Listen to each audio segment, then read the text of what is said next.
Student, today we will study wealth tax.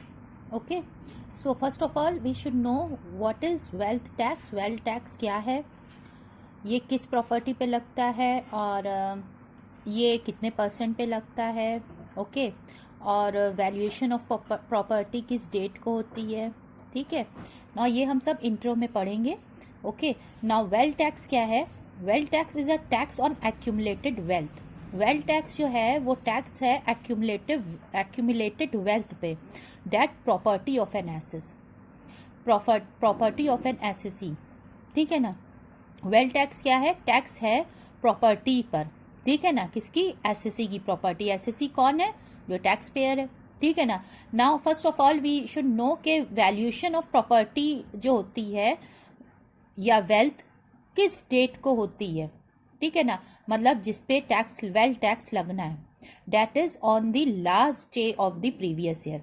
ठीक है, अगर प्रीवियस ईयर है हमारा 2012, ठीक है ना, 31 मार्च 2012, इस डेट को वैल्यूएशन होगा वेल्थ का, और इस डेट को जो वेल्थ की वैल्यूएशन निकलेगा उसी पर वेल्थ टैक्स लगेगा. ठीक है ना, 31 मार्च ऑफ एवरी ईयर. ठीक है ना, जैसे 31 मार्च 2012 वैल्यूएशन डेट है, या असेसमेंट ईयर इसका क्या होगा, 2012-13. ठीक है, वैल्यूएशन डेट अगर 31 मार्च 2013 है तो इसका असेसमेंट ईयर क्या होगा, 2013-14. ऐसे वैल्यूएशन ऑफ वेल्थ की डेट जो है वो 31 मार्च 2014 है, तो उसका असेसमेंट ईयर क्या होगा, 14-15. ठीक है ना. तो ये जो है ना, वैल्यूएशन ऑफ प्रॉपर्टी किस डेट को होगी, on the last day of the previous year. ठीक है, लास्ट डे हम कहेंगे, और लास्ट आवर, लास्ट आवर मतलब 31 मार्च के रात के 12 बजे तक जितनी आपकी प्रॉपर्टी है उसी पर वैल्यूएशन होगा वेल्थ टैक्स का. ठीक है ना. ओके, नाउ प्रॉपर्टी दो तरह की होती है, प्रोडक्टिव एंड अनप्रोडक्टिव. ठीक है, प्रोडक्टिव कौन सी है, प्रोडक्टिव वो प्रॉपर्टीज हैं जो सरकार के काम आए, मतलब इकोनॉमी की ग्रोथ हो जिससे, उनको हम कहेंगे प्रोडक्टिव प्रॉपर्टी. ठीक है, और जिससे इकोनॉमी की ग्रोथ ना हो, दैट इज अनप्रोडक्टिव प्रॉपर्टी. जिससे आप खुद इंजॉय करें उसको कहा जाएगा अनप्रोडक्टिव प्रॉपर्टी. जैसे हम कहें बैंक बैलेंस, ये प्रोडक्टिव है. ठीक है ना, हम बैंक में पैसे रखते हैं तो वो काम आता है इकोनॉमी की ग्रोथ के लिए, बैंक उसको यूज़ करती है, फर्दर फर्म्स को देती है, बिजनेसमैन को देती है एज लोन, जन उनसे वो प्रोडक्शन करते हैं तो इकोनॉमी ग्रो होती है. ठीक है ना. शेयर्स भी, शेयर्स पे जो हम इन्वेस्ट करते हैं उसको हम खुद इंजॉय नहीं करते हैं. उसका क्या होता है, वो शेयर्स हम जो है कंपनी के शेयर्स खरीदते हैं, देन कंपनी की ग्रोथ होती है, कंपनी की ग्रोथ होती है, इनकम बढ़ती है, द नेशनल इनकम बढ़ती है, एंड देन इकोनॉमी की ग्रोथ होती है. तो ये जो है ये प्रोडक्टिव प्रॉपर्टी है, बैंक बैलेंस है, शेयर है. ठीक है, तो सरकार की नज़र में जो प्रोडक्टिव प्रॉपर्टी है जिसे आप खुद इंजॉय नहीं करते हो वो वेल्थ नहीं है, उस पर वेल्थ टैक्स नहीं लगेगा. किस पे लगेगा, जो प्रॉपर्टी अनप्रोडक्टिव है. अनप्रोडक्टिव क्या है, नॉन प्रोडक्टिव है. जैसे हम कहें कार क्या है, लग्जरियस आइटम है जिससे हम खुद इंजॉय करते हैं, इससे सरकार का या इकोनॉमी पे इसका कोई इफेक्ट नहीं पड़ता है ना. ज्वेलरी है, इसे भी हम खुद इंजॉय करते हैं. कैश इन हैंड है, इसे भी हम खुद इंजॉय करते हैं. तो वो जितनी भी प्रॉपर्टी जिसे हम खुद इंजॉय करते हैं वही वेल्थ है सरकार की नज़र में, और उसी पर वेल्थ टैक्स लगेगा. तो property which we enjoy, that is wealth. ठीक है ना. In the eye of this act हमारा क्या होगा, जो अनप्रोडक्टिव प्रॉपर्टी है उसी को वेल्थ माना जाएगा, उसी पर वेल्थ टैक्स लगेगा. ठीक है, जो प्रोडक्टिव प्रॉपर्टी है उस पर वेल्थ टैक्स नहीं लगेगा. ठीक है, क्यों, क्योंकि सरकार ये चाहती है कि ज़्यादा से ज़्यादा पैसा जो आप अर्न करें वो सरकार के काम आए, वो देश के काम आए, जिससे इकोनॉमी की ग्रोथ हो. इसीलिए सरकार ने अनप्रोडक्टिव वेल्थ पे ही वेल्थ टैक्स लगाने को इस एक्ट में रखा है प्रोविजन, एंड प्रोडक्टिव पे वेल्थ टैक्स नहीं लगेगा. ओके, हम यहाँ पे कुछ इंपॉर्टेंट पॉइंट्स देख लें. क्या पॉइंट्स है, वेल्थ टैक्स है जो वो it is a tax on property पे टैक्स है. ठीक है, कौन सी property, that is unproductive property.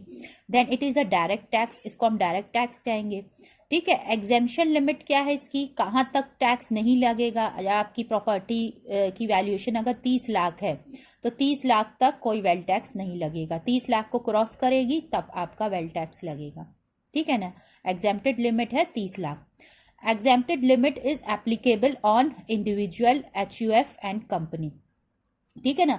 ये एग्जेम्प्टेड लिमिट जो है हमारी, या हम कहें वेल्थ टैक्स 3 पर्सन्स के लिए है। कौन कौन 3 है, इंडिविजुअल है, HUF है एंड कंपनी है, इन 3 पर वेल्थ टैक्स लगेगा, ठीक है ना। अब हम देखें इंडिविजुअल में हमारा प्राइवेट ट्रस्टी भी इंडिविजुअल यहाँ माना जाएगा, ठीक है, उसे भी इंडिविजुअल माना जाएगा। एंड देन कंपनी में हमारी private company, public company, Indian, foreign आएंगी, लेकिन चैरिटेबल कंपनी नहीं आएगी, ठीक है ना, बिकॉज वो चैरिटेबल कंपनी है, ठीक है, नॉन प्रॉफिट सीकिंग कंपनी है। तो ओके, तो यहाँ पे जो है हमारा वेल्थ टैक्स 3% को लिए रखा गया है, that is individual, HUF and company. What about firm, association of person and body of individuals, इनके ऊपर वेल्थ टैक्स नहीं लगेगा, ठीक है। तो फिर क्या होगा, इनका वो जो वेल्थ है, जो इनकी प्रॉपर्टी है फर्म की, पार्टनरशिप फर्म है, उसकी जो प्रॉपर्टी है वो उसके पार्टनर्स में डिस्ट्रीब्यूट होगी और उन पार्टनर्स पे इंडिविजुअली वेल्थ टैक्स लगेगा, ठीक है ना। ऐसे ही एसोसिएशन ऑफ पर्सन का और बॉडी ऑफ इंडिविजुअल्स का होगा, ठीक है ना। तो फर्म पे, association of person and body of individual पे वेल्थ टैक्स नहीं लगेगा, ठीक है ना। सो यहाँ पे इंडिविजुअल्स हमने देख लिया, HUF देख लिया और कंपनी देख लिया, इन 3 पर्सन्स के लिए under section 3 wealth tax is applicable, ठीक है ना।